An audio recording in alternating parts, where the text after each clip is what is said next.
महाराष्ट्र में राजभर समाज के नए टीम का चयन हुआ संपन्न।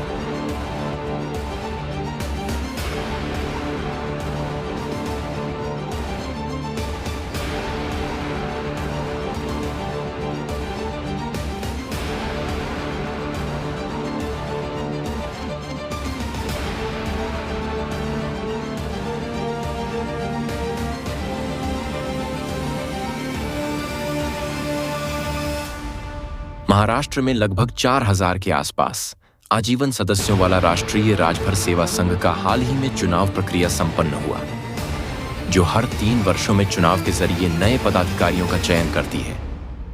इसी कड़ी में मंगलवार को कांदिवली पूर्व रेलवे स्टेशन के नजदीक एक सभा का आयोजन कर नवनिर्वाचित पदाधिकारियों को सम्मानित किया गया। बता दें कि राजभर समाज के करीब 9 लाख सदस्यों ने इस चुनावी प्रक्रिया में भाग लेकर संस्था के पदाधिकारियों को चुना, जिसमें संस्था के नवनिर्वाचित महामंत्री श्याम राजभर और कोषाध्यक्ष राम राजभर से मुलाकात कर हमने संस्था से जुड़ी बातें और उनके विचार पर जानकारी हासिल की।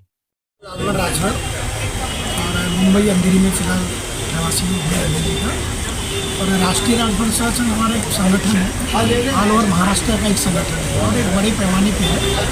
यहाँ पे करीब 4000 के समथिंग हमारे आजीवन सदस्य हैं और संख्या हमारी कम से कम 8 से 9 लाख के करीब में राजभर समाज यहाँ पे मुंबई में। तो हमारे संगठन के माध्यम से हर एक 3 साल में एक बार एक चुनाव होता है, जो जैसे आप देखेंगे कि सरकार का बजट के हिसाब से चुनाव होता है, उसी तरीके से हमारे लिए चुनाव की प्रक्रिया है। तो चुनाव की प्रक्रिया कम से कम 1 से 1.5 महीना लग जाता है उस चुनाव को कराने के लिए।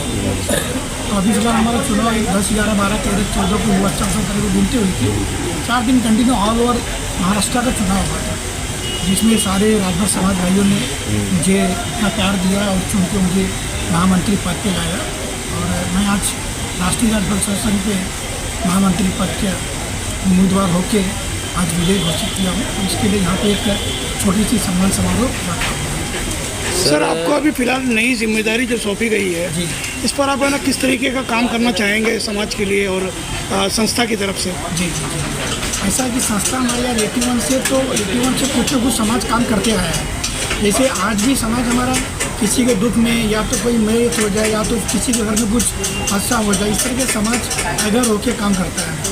हमारी एक सोच है कि हम जब समाज की तरफ से समाज में आए हैं ना, तो समाज को एक ज़मीनी स्तर पे काम करने के लिए एक एम्बुलेंस हम लोग देना चाहते हैं, एक एम्बुलेंस की सुविधा करना चाहते हैं, ताकि हमारे समाज में ना बहुत सारे गरीब भी लोग ऐसे हैं कि जो गाँव से आते हैं, यहाँ पे धंधा बिजनेस करते हैं, तो कुछ हादसा होने की वजह से इनका यहाँ पे कोई रहता नहीं, तो हम लोग उनकी बॉडी को बहुत देखना पड़ता है।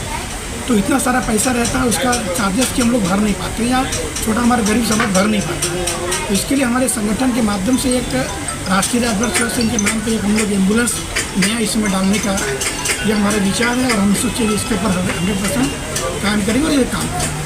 सर, आपकी संस्था से जुड़ने के लिए जो राजभर आपके समाज के जो लोग हैं, जो अभी भी मतलब है ना जुड़े नहीं होंगे, तो उनको जुड़ने के लिए कैसा मतलब है आप संदेश देना चाहेंगे या मैसेज देना चाहेंगे? जी। एक्चुअली क्या हमारी जो राष्ट्रीय राजभर सेवा संघ जो संगठन है ना, इसके 30 शाखाएँ हैं। 30 शाखाएँ हमारी ऑल ओवर महाराष्ट्र में है। तो सारे शाखाएँ जो हैं अपने अपने हिसाब से काम करती है और उनके पास एक सदस्यता बुक दिया जाता है, जो सदस्य का नॉर्मल चार्ज रहता है, जिससे हम लोग उनको जोड़ते रहते हैं। और हमारा एक बड़ा प्रोग्राम होता है, जब सुहेल जो हमारे महाराज है उनकी जब जयंती होती है फरवरी में, करीब फरवरी में आता है, 2 से 3, 4, 5 तारीख के बीच में आते रहता है। उसमें हम लोग भाई एक प्रोग्राम करते हैं। उसमें क्या है कि समाज को पता चलता है कि भाई हमारा एक राजभर समाज का एक संगठन और उसका प्रोग्राम हो रहा है, तो लोग उस माध्यम से भी हमारे समाज में जुड़ते रहते हैं। राजभर है राष्ट्रीय राजभर सेवा संघ महाराष्ट्र का में उस समय नवनिर्वाचित जो चुनाव हुआ उसमें चुनकर कोषाध्यक्ष पद पे का उम्मीदवार बना मैं, जब तक के प्यार आशीर्वाद से। और सबसे पहले इंडियन फास्टेक स्माइल भाई और सुरेंद्र राजभर जी को धन्यवाद देता हूँ, जो कि जनता के बीच में हमारा न्यूज़ जो है और हमारा विचार आप रख रहे हो। तो आपको सबसे पहले दोनों जन को मैं धन्यवाद देता हूँ। जैसा इस्माइल भाई ने पूछे मुझे कि आपका इतना बड़ा इलेक्शन हुआ और इतना बड़ा आपको जवाबदारी मिला, आप हम चैनल वाले को बताए नहीं, पता नहीं इनको कहाँ से मालूम पड़ा और न्यूज़ लेने हमारे बीच आए, इसके लिए धन्यवाद देता हूँ आपको। इसके पहले आप कांदिवली शाखा अध्यक्ष थे, जी, इसके पहले मैं 9 साल कांदिवली शाखा अध्यक्ष था। इसके बाद कोषाध्यक्ष बनने के बाद कैसा लग रहा आपको? कोषाध्यक्ष बनने के बाद तो मुझे अच्छा ही लग रहा, जो जनता ने प्यार और आशीर्वाद दिया और जो मैंने लोगों के बीच में जाके अपने विचार बताए, उस विचार को पूरा करने का मुझे अवसर मिला और मैं ज़रूर इस विचारों को पूरा करूँगा, तो ही मुझे अच्छा लगेगा कि मैं कोषाध्यक्ष का काम पूरा किया। आपके विकास के मुद्दे क्या है? मेरे विकास के मुद्दे हैं, जो भी छोटे हुए काम है उसको पूरा करना, शिक्षा का है, वर बंधु सम्मेलन जो हमारा चल रहा था वो बंद हो गया, जो कि हमारे समाज में बहुत सारी महिलाएं बहन बेटियां ऐसी है शादी के लिए दान दहेज के लिए कुछ रुकी पड़ी है। उस दान दहेज वाला सिस्टम को तोड़ा जा, कम किया जा और उस कम करने से जो गरीब लोग हैं, जो गरीब के बहन बेटी है, उनका शादी हो जा और जो अपनी बहन बेटियों के शादी करेंगे कि बच्चे की पढ़ाई के लिए सोचेंगे। अब शादी का सोचते हैं तो कोई बच्चा जो पढ़ने वाला रहता है, उनकी आर्थिक समस्या ख़राब रहने से, कम होने से वो बच्चे की फ्यूचर ख़राब हो जाती है, जो आगे नहीं पढ़ा पाते हैं।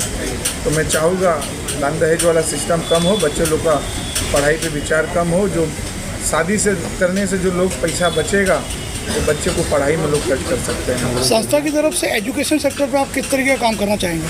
संस्था की तरफ से, संस्था हमारी पहले से जो पढ़ने में बच्चा होशियार है, उस संस्था की तरफ से उसको कहीं ना कहीं से लगता है, वहाँ सर्वे किया जाता है, सही का बच्चा होशियार है, गरीब है, के परिवार सक्षम नहीं है, तो संस्था की तरफ से उसे मदद दिया जाता है। हमारा यह संगठन सिर्फ महाराष्ट्र में नहीं, पूरे भारत का एक मजबूत संगठन है, जो राजभर समाज में धरती की नहीं लोकप्रिय है। इस संगठन से प्रेरित होकर पूरे भारत में बहुत सारी संस्थाएं राजभर समाज के लोगों ने बनाया, पर ये संस्था हमेशा कुछ नया करने के लिए सदैव कोशिश करते रहता है और हमारी संस्था ने सबसे पहले चुनाव प्रक्रिया द्वारा सामाजिक संगठन का मुखिया चुनने की व्यवस्था किया और इस व्यवस्था के तहत इतना सुचारू रूप से यह व्यवस्था कार्य कर रही है और हमारे पदाधिकारी चुने जाते हैं, जिसकी सराहना पूरे भारत में होती है। महाराष्ट्र की राजनीति और ताज़ा खबरों की जानकारी के लिए आप हमारे साथ बने रहें। देश और दुनिया की बाकी खबरों के लिए हमारे चैनल को सब्सक्राइब करना न भूलें। मुंबई से इस्माइल शेख की रिपोर्ट, इंडियन फास्ट ट्रैक।